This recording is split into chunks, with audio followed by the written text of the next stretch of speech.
We're here to put a full stop to sexual, domestic and family violence, and we do this through supporting survivors, equipping organisations and advocating for change. But we can only do this with your support. Have a listen to these survivors' experiences and their thoughts on what each of us can do to play our part.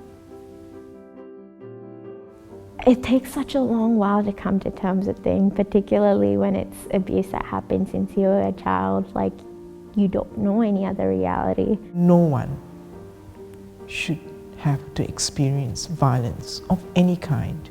I went through a massive amount of victim blaming. Things like, why didn't you fight harder? Where were you? What were you wearing? I know for a fact if I saw a man in the media talking about what I'm talking about now, that could have saved my life.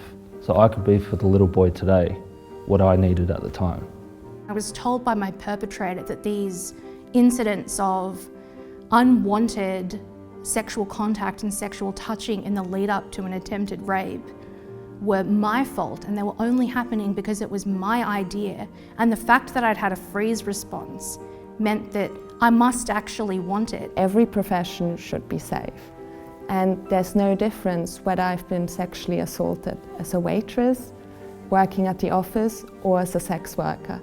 It should have never happened at any of those workplaces.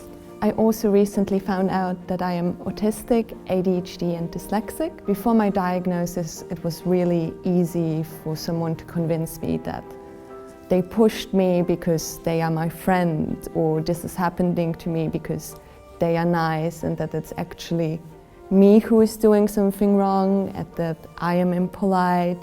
I think we need to recognize that women and girls throughout their lifespan, from birth to death, are vulnerable to sexual assaults. There are 50 sexual assaults taking place in aged care in Australia every week. Nobody believes them. Nobody believes that older women in aged care can be sexually assaulted because they're not seen as sexual beings. I felt that I didn't stand a chance. My parents wanted for me to have an arranged marriage. You know, the word sex was never said. I remember sobbing really hard and going to the room where my parents are sleeping, and they were asking me so many questions, but I wasn't coherent, and all I wanted was my mom to hug me. And she seemed, I guess it might be intergenerational trauma, but she seemed like she couldn't really do it, so I physically took her arms and put it around me to try and feel better. I also wish, as a child, that someone noticed any of the signs of a child going through abuse, and I wish that someone called the police or called Child Protection Services. Talking with a Full Stop Helpline has been such a life-saving thing.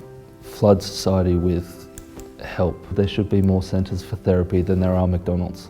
You know where to get a cheeseburger, but you don't know where to get help, you know? So whether you're a survivor or not, you know a survivor, this issue affects everyone. It's an issue that needs to be spoken about, and amazing organisations and charities like Full Stop Australia are doing this and doing this every day. I'm still alive. That's the impact, really, the fact that I'm sitting here. That's the impact.